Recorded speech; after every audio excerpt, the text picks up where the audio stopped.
Hey folks, the last video hit the like goal, so here we are again with some practical witchcraft. I ran a poll in the YouTube community with 3 topics, and honestly, I thought love spells would win. Surprisingly, you chose prosperity and wealth improvement rituals instead. Today, we'll learn about probability fields and lines and how they relate to fortune telling. We'll also discuss why winning the lottery through witchcraft is impossible.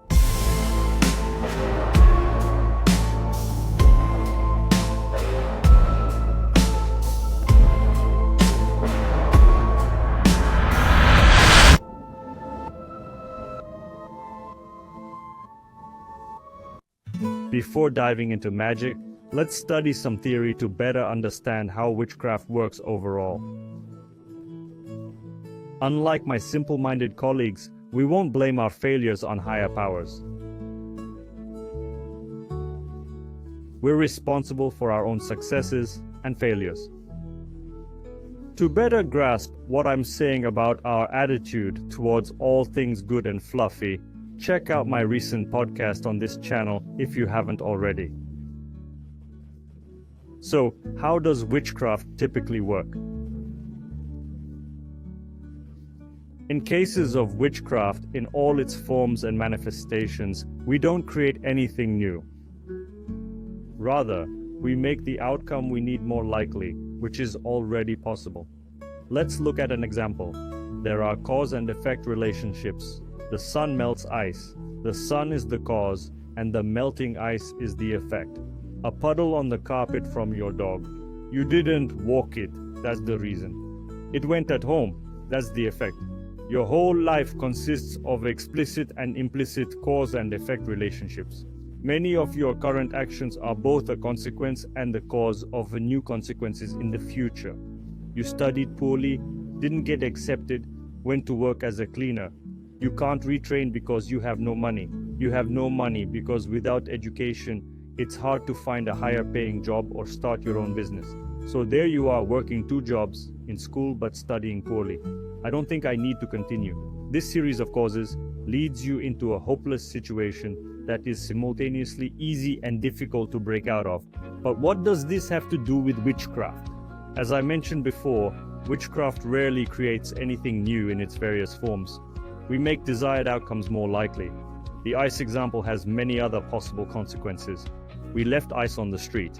It could be eaten by a cat, trampled by a passerby, or picked up by kids and put in the freezer. In witchcraft, these possible outcomes are called probability lines. But what's a probability field? Simply put, a probability field is the area of likely outcomes within cause and effect relationships.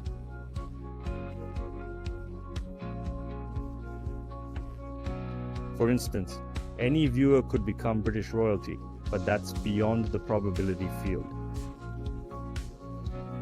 Such magic, if possible, would need vast power and resources. However, any viewer becoming a successful entrepreneur is within the probability field. Probability is key. It's about the number of causes and effects needed to reach these goals.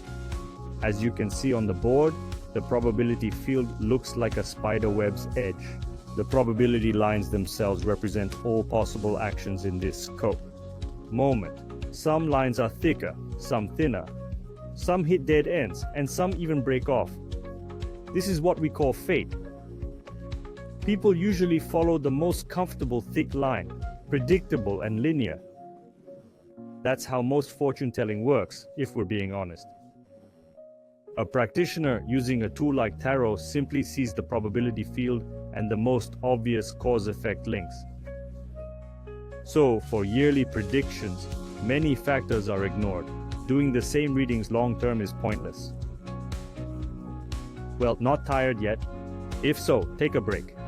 Brew some coffee, grab some cookies, and we'll continue. Someone might ask, why learn all this? Can't we just make a charm and live rich? But some of you already know the answer. Understanding, knowledge, and preparation are key success factors. Occultism was never meant to be a cult. People were ignorant until recent decades, when various enlightening ideas influenced minds through books.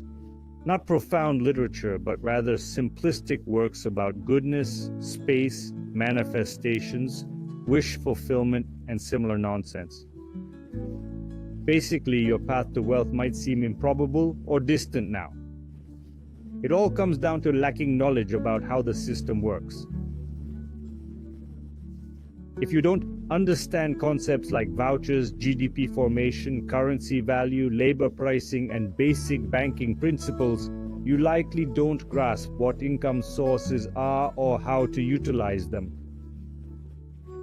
Don't worry, manifestation techniques can still work, but their effectiveness will be low. This doesn't mean you shouldn't try them, but it suggests dedicating an hour daily to improving your financial literacy.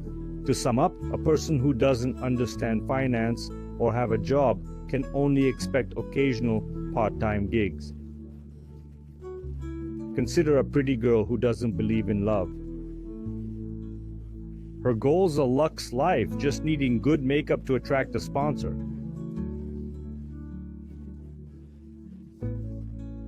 In contrast, a savvy person can land a six-figure contract with the same effort. Having a clear plan to get the money you need makes manifesting it much easier. $1 million from thin air sounds less plausible than earning it through business success or fan gifts.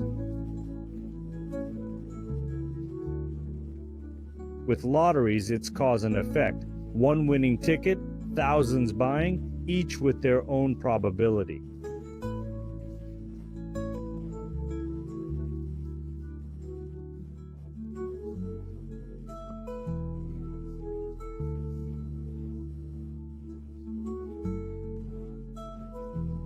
It's extremely tough to curse a star or politician or any public figure. Now you know how witchcraft works, why fortunes can be off, and how to get your dream job or attention instead of grandma's pocket money.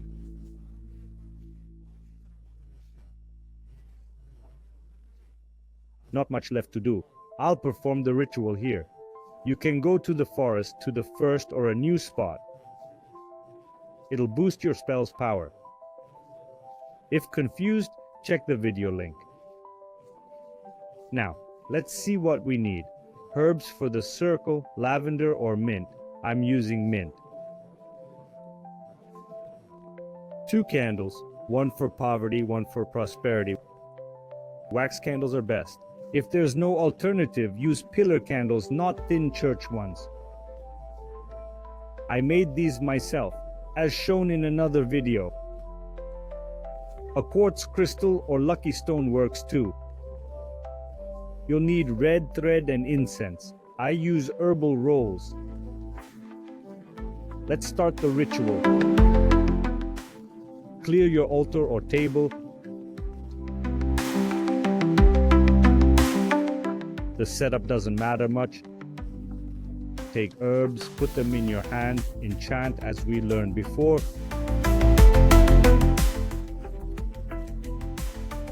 Sprinkle them in the center, forming a circle with your finger or an object. Now take 2 candles. Write poverty bottom up on one, prosperity top down on the other. Place poverty on the left, prosperity on the right. This is important. Don't mix them up. Then take red threads. Tie wealth to poverty under the writing, but slightly lower for prosperity. Then wrap the crystal with the threads.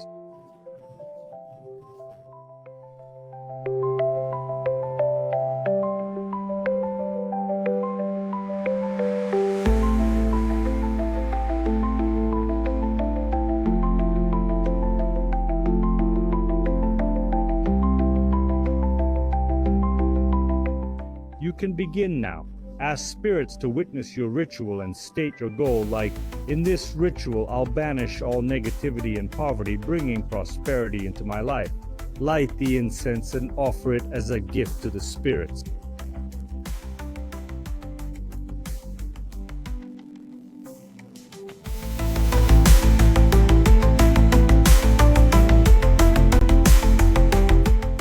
Accept the spirits of shadows and wind my offering.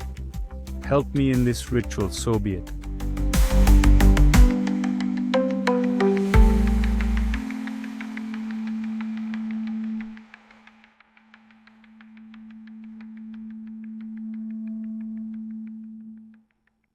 Now we light the candles, first for poverty, then for prosperity, and take our guide in our hands. Try to concentrate, focus on the purpose of our ritual, which is to rid ourselves of all negativity and attract positivity. First, we release the negative, as all bad things, worries go into the flame of the poverty candle, as we speak of debts, poverty, hunger, lack of money, all that stresses and hinders life. Continue doing this until the thread burns and breaks. Try not to use overly thick or long candles, as there's no benefit. They will just burn longer with no added effect.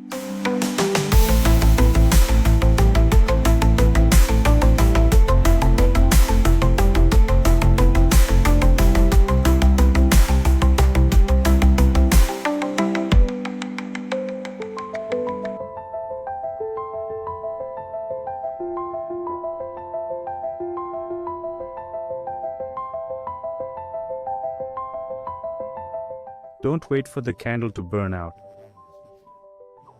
Start visualizing positivity now. I feel drained and see no point in burning more negativity. I'll just wait for the thread to break. So I'm already picturing all the good things I want to attract. That's enough. A new job, fresh starts, and everything that'll make me feel safe and comfy. When the thread snaps, I feel the ritual's done. No need to continue, so I'll put out the candle without waiting for the thread to burn.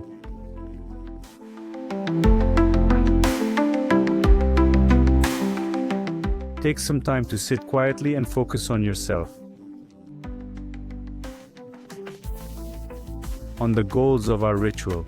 To end the ritual, announce its closure and release the forces you've worked with. I release the wind shadow spirits and thank them for their help. Accept this smoke as respect and bless my ritual. So be it, and so it shall be. Clap your hands 3 times.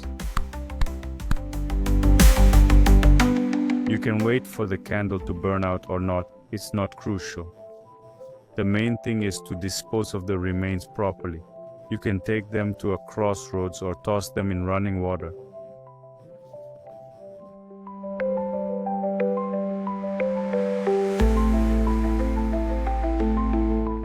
Keep the crystal with you or store it somewhere you associate with prosperity and well-being for a while.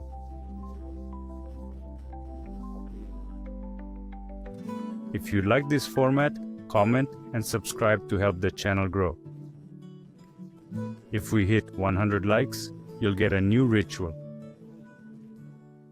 Check the community for polls on new topics and project updates. Boosters will get bonus content as usual. Follow me on Instagram, VK, and other platforms. By the way, I'm now on TikTok answering questions about witchcraft, occultism, and magic. Goodbye, everyone.